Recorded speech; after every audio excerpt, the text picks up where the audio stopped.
एक, सिद्धार्थ का महात्याग और बुद्धत्व की प्राप्ति। प्राचीन काल में हिमालय की तलहटी में स्थित कपिलवस्तु के शाक्य राज्य में एक ऐसी घटना घटी जिसने संसार के आध्यात्मिक इतिहास को बदल दिया। राजा शुद्धोधन और रानी महामाया के आंगन में जब सिद्धार्थ का जन्म हुआ तो चारों ओर खुशहाली छा गई, लेकिन इस खुशी के साथ एक रहस्यमयी भविष्यवाणी भी जुड़ी थी। महल के विद्वानों और तपस्वी असित ने बालक के लक्षणों को देखकर स्पष्ट कर दिया था कि यह बालक या तो चक्रवर्ती सम्राट बनकर धरती पर राज करेगा या फिर एक ऐसा महान सन्यासी बनेगा जो मानवता को सत्य की राह दिखाएगा। पिता शुद्धोधन पुत्र को सन्यासी बनते नहीं देखना चाहते थे, इसलिए उन्होंने सिद्धार्थ के इर्द गिर्द सुख सुविधाओं का एक ऐसा माया जाल बुना जहां दुख की छाया भी ना पहुंच सके। सिद्धार्थ का बचपन स्वर्ण महलों, संगीत की सभाओं और सुंदर उपवनों के बीच बीता। उनका विवाह अत्यंत सुंदर राजकुमारी यशोधरा से हुआ और समय आने पर उनका राहुल नाम का एक पुत्र भी हुआ। राजा को लगने लगा था कि उन्होंने नियति को जीत लिया है और सिद्धार्थ अब राजकाज में रम गए हैं, किंतु सत्य को अधिक समय तक महलों की दीवारों में कैद नहीं रखा जा सकता था। एक दिन सिद्धार्थ ने नगर भ्रमण की इच्छा जताई और सारथी चन्ना के साथ रथ पर सवार होकर निकले। उस यात्रा में उन्होंने पहली बार जीवन की नग्न सच्चाई को देखा। उन्होंने एक जर्जर वृद्ध को देखा जिसका शरीर झुक गया था, फिर एक रोगी को देखा जो दर्द से कराह रहा था, और अंत में एक मृत देह को देखा जिसके पीछे विलाप करते लोग थे। सिद्धार्थ का मन व्याकुल हो उठा। उन्होंने चन्ना से पूछा कि क्या यह सब का अंत है। चन्ना के उत्तरों ने सिद्धार्थ के भीतर छिपे वैराग्य को जगा दिया। जब उन्होंने अंत में एक शांत और प्रसन्न सन्यासी को देखा तो उन्हें लगा कि शांति का मार्ग इसी में है। 29 वर्ष की आयु में जब पूरी दुनिया सो रही थी, सिद्धार्थ ने अपनी सोती हुई पत्नी और पुत्र को अंतिम बार देखा और महलों के ऐश्वर्य को लात मारकर सत्य की खोज में निकल पड़े। उन्होंने अपने राजसी वस्त्र त्याग दिए, बाल काट लिए और एक साधारण भिक्षु की तरह जंगलों की खाक छानने लगे। वर्षों तक उन्होंने कठोर तप किया, यहां तक कि उनका शरीर हड्डियों का ढांचा बन गया, लेकिन उन्हें सत्य नहीं मिला। अंत में उन्हें बोध हुआ कि शरीर को अत्यधिक कष्ट देना भी व्यर्थ है। दया में एक पीपल के वृक्ष के नीचे ध्यान मग्न होकर उन्होंने संकल्प लिया कि जब तक ज्ञान नहीं मिलेगा वे यहां से नहीं उठेंगे। वैशाख पूर्णिमा की उस दिव्य रात को उनके भीतर का अंधकार मिट गया और वे सिद्धार्थ से बुद्ध हो गए। आप भाग दो, धर्म का चक्र और महापरिनिर्वाण का मार्ग। ज्ञान की प्राप्ति के बाद बुद्ध के सामने सबसे बड़ी चुनौती यह थी कि वे इस सूक्ष्म और गहरे सत्य को साधारण जनता तक कैसे पहुंचाए। उन्होंने सारनाथ की ओर प्रस्थान किया, जहां उन्हें अपने वे 5 पुराने साथी मिले जिन्होंने उन्हें तपस्या छोड़ते समय त्याग दिया था। बुद्ध ने वहां अपना पहला प्रवचन दिया, जिसे धर्म चक्र प्रवर्तन कहा जाता है। उन्होंने समझाया कि संसार दुखों से भरा है, लेकिन इन दुखों का कारण हमारी अंतहीन इच्छाएं और तृष्णा है। उन्होंने मध्यम मार्ग का उपदेश दिया, ना तो जीवन को भोग विलास में डुबोना सही है और ना ही शरीर को व्यर्थ का कष्ट देना। उनकी वाणी में ऐसी करुणा और तर्क था कि लोग खींचे चले आए।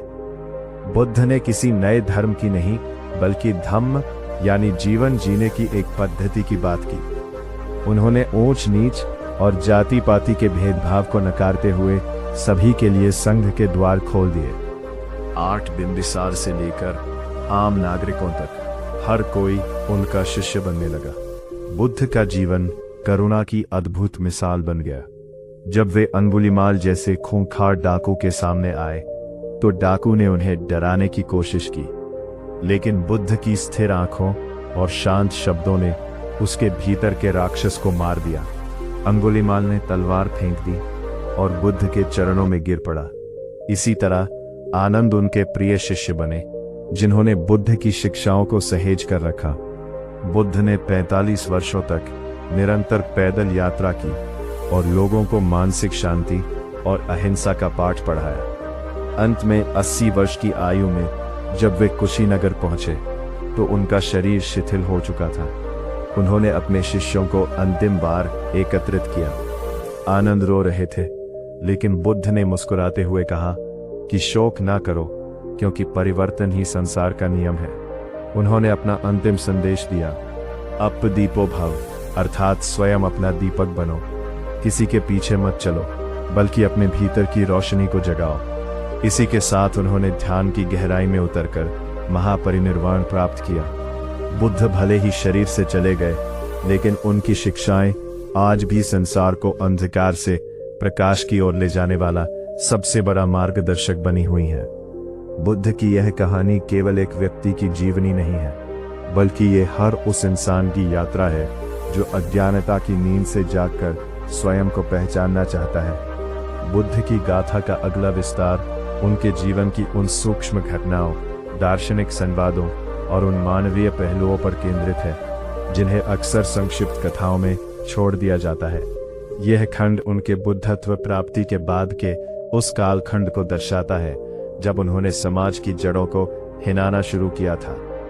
बुद्धत्व प्राप्त करने के बाद गौतम बुद्ध केवल एक शांत ध्यानी नहीं रहे, बल्कि वे एक क्रांतिकारी शिक्षक के रूप में उभरे। उनकी यात्रा बोध गया से शुरू होकर पूरे उत्तर भारत में फैल गई। बुद्ध की सबसे बड़ी शक्ति उनकी तर्क शक्ति और करुणा का मेल था। एक समय की बात है जब समाज में बलि प्रथा और ऊंच नीच का बोलबाला था। बुद्ध ने इन मान्यताओं पर सीधा प्रहार न करके लोगों के विवेक को जगाया। जब वे किसी गांव से गुजरते तो लोग उनके तेज को देखकर चकित रह जाते। वे राजाओं के महलों में भी उसी सहजता से जाते थे जैसे किसी गरीब की कुटिया में। उनकी इस यात्रा में एक अत्यंत भावुक क्षण तब आया जब वे वर्षों बाद अपने गृहनगर कपिलवस्तु वापस लौटे। पूरे नगर में यह चर्चा थी कि राजकुमार सिद्धार्थ अब एक सन्यासी के रूप में लौट रहे हैं। उनके पिता राजा शुद्धोधन, जो कभी उन्हें महलों में कैद रखना चाहते थे, अब उन्हें एक भिक्षु के रूप में देखकर स्तब्ध थे। लेकिन बुद्ध ने उन्हें सत्य का ऐसा उपदेश दिया कि राजा का अहंकार गल गया और उन्होंने भी धम्म का मार्ग स्वीकार कर लिया। इसी प्रवास के दौरान उनकी पत्नी यशोधरा और पुत्र राहुल ने भी उनसे दीक्षा ली। यशोधरा का त्याग सिद्धार्थ के त्याग से कम नहीं था और बुद्ध ने उनके धैर्य को सम्मान देते हुए महिलाओं के लिए भी संघ के द्वार खोलने का मार्ग प्रशस्त किया।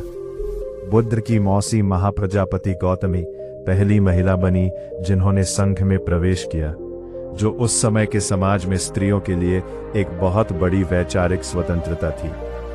बुद्ध के जीवन का एक और महत्वपूर्ण पहलू उनके विरोधियों के साथ उनका व्यवहार था। उनके चचेरे भाई देवदत्त ने ईर्ष्यावश कई बार उनकी हत्या के प्रयास किए। एक बार देवदत्त ने बुद्ध की ओर एक पागल हाथी नालागिरी को छोड़ दिया। हाथी विनाश मचाता हुआ बुद्ध की ओर बढ़ा, लेकिन बुद्ध के भीतर से बहने वाली असीम शांति और मैत्री की लहरों ने उस हिंसा को शांत कर दिया। शक पशु को भी शांत कर दिया। हाथी बुद्ध के चरणों में झुक गया। बुद्ध ने सिखाया कि घृणा को घृणा से नहीं, बल्कि प्रेम से ही जीता जा सकता है। ये केवल एक वाक्य नहीं था, बल्कि उन्होंने इसे हर क्षण जिया। उनके पास आने वाले हर व्यक्ति को एक नया जीवन मिलता था, चाहे वो दुखी मां किसा गौतमी हो, जिसके मृत बच्चे को उन्होंने जीवन की नश्वरता समझाकर नया दृष्टिकोण दिया, या फिर सुप्रसिद्ध नर्तकी आम्रपाली हो, जिसने अपना सारा वैभव बुद्ध के चरणों में अर्पित कर भिक्षुणी बनना स्वीकार किया। भाग 4 निर्वाण का दर्शन और अंतिम यात्रा। बुद्ध का अंतिम समय उतना ही गरिमामय था जितना उनका जीवन। उन्होंने अपने जीवन के 45 वर्ष धर्म की सेवा में अर्पित किए। जब वे वैशाली से कुशीनगर की ओर बढ़ रहे थे, तो वे जानते थे कि अब इनका शरीर साथ छोड़ रहा है। उनके प्रिय शिष्य आनंद बहुत दुखी थे, लेकिन बुद्ध ने उन्हें समझाया कि शरीर तो केवल एक मिट्टी का पात्र है। असली बुद्ध उनकी शिक्षाओं धम्म में जीवित रहेंगे। कुशीनगर के पास चुंद नाम के एक लोहार के यहाँ भोजन करने के बाद उनकी तबीयत और बिगड़ गई, लेकिन फिर भी उन्होंने उस व्यक्ति को दोषी ना मानने की सलाह दी, बल्कि उसे धन्यवाद दिया कि उसका भोजन उनके परिनिर्वाण का निमित्त बना।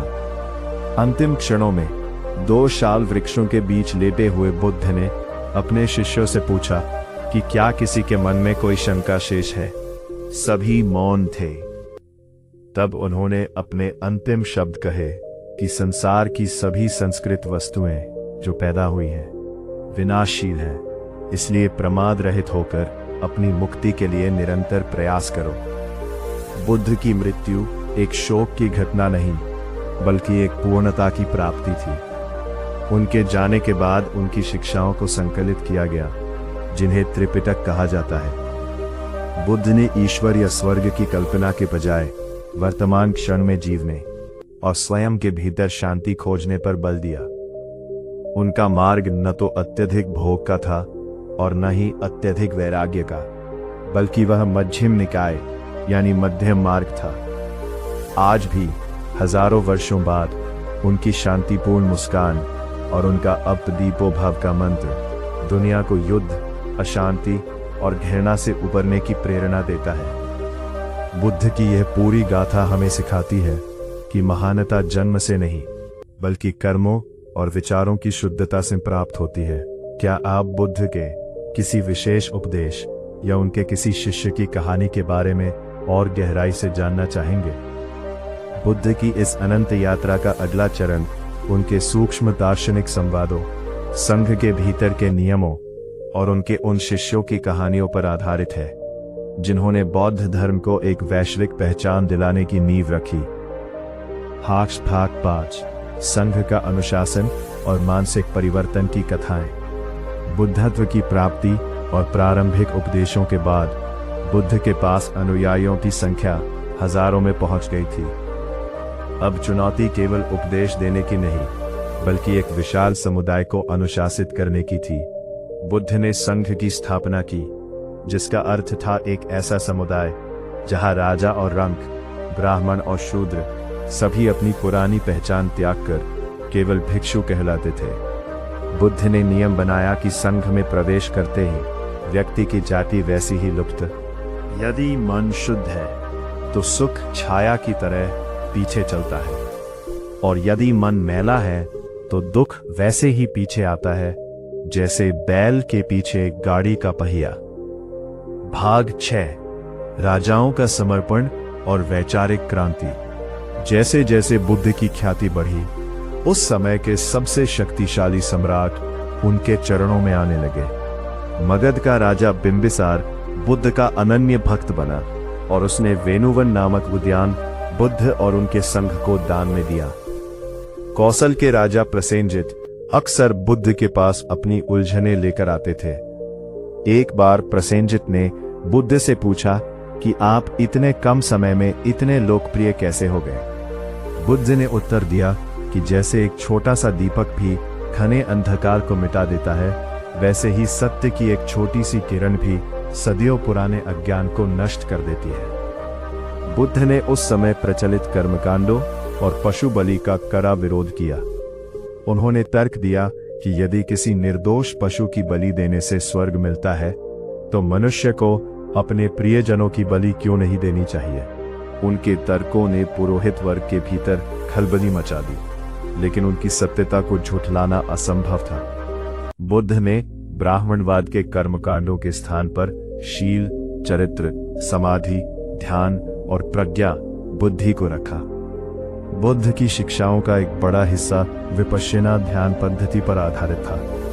उन्होंने सिखाया कि सांसों पर नियंत्रण और शरीर की संवेदनाओं का निरीक्षण करके ही व्यक्ति अपनी दबी हुई ग्रंथियों और मानसिक विकारों से मुक्त हो सकता है। बुद्ध केवल परलोक की बातें नहीं करते थे, वे यही लोक यानी इसी जन्म में, इसी शरीर में दुखों से मुक्ति की बात करते थे। उनकी अंतिम यात्रा की ओर बढ़ते हुए उन्होंने अपने शिष्यों को बार बार याद दिलाया कि वे किसी भी बात को केवल इसलिए ना माने क्योंकि बुद्ध ने उसे कहा है, बल्कि उसे अपने अनुभव की कसौटी पर कसे। बुद्ध की यही वैज्ञानिक सोच उन्हें अन्य सभी समकालीन विचारकों से अलग खड़ा करती है। बुद्ध की यही गाथा हमें निरंतर यह याद दिलाती है कि मनुष्य के भीतर ही वह शक्ति छिपी है जिससे वह संसार के सबसे बड़े दुखों पर विजय पा सकता है। क्या आप बुद्ध के अष्टांगिक मार्ग या उनके किसी और प्रसिद्ध शिष्य की विस्तार पूर्वक कहानी सुनना चाहेंगे?